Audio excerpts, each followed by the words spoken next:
ଚାଲ ଉଠିଲା ପରେ ଗୁଗୁକୁ ମୁଁ ଟ୍ୟୁସନ୍ ବିଦା କରିଦେଲି। ତାପରେ ରୋଷେଇ କଲି, ବାବୁ ଟିକେ ବେଡ଼୍ଟା ଟିକେ ସଜାଡ଼ି ଦେବୁ, ଟିକେ ଶୋଇକି ଜଗାଜଗି କରିଦେଇଛୁ। ସେ ମୋ ଉପରେ ରାଗିଛି ଆକ୍ଚୁଆଲି ଦ୍ୱିପହରୁ ଦ୍ୱିପହରୁ ସେ ମୋତେ ଗୋଟେ ମାଗୁଛି ପେନ୍, ମୁଁ କିନ୍ତୁ ଦେଉନି ସେ ପେନ୍। ମୁଁ ଗୋଟେ କଣ୍ଡିସନ୍ କରିଛି, ଯଦି ଏତିକି ପରସେଣ୍ଟେଜ୍ ରଖିବୁ ତାହେଲେ ସେ ପେନ୍ ଦେବି, ନହେଲେ ନାହିଁ ଦେବିନି।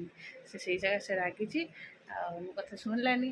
ହଉ, କାଲିଠାରୁ ମୋର କବର୍ଡ଼ ଚାବି ହଜିଛି ଯେ ହଜିଛି ମାନେ ମୁଁ ହିଁ ଥୋଇ ଦେଇଛି ଆଉ ଖୋଜୁଛି, ମିଳୁନି। ମୁଁ ଏମିତି ଯେତେ ଭାବିଲେ ବି କେଉଁଠି ଥୋଇଛି କାହିଁକିନା ଯାହା ହଉ ବୋଉଙ୍କର ଗୋଟେ କବର୍ଡ଼ ଚାବିରେ ମୋ କବର୍ଡ଼ ଖୋଲିଗଲା।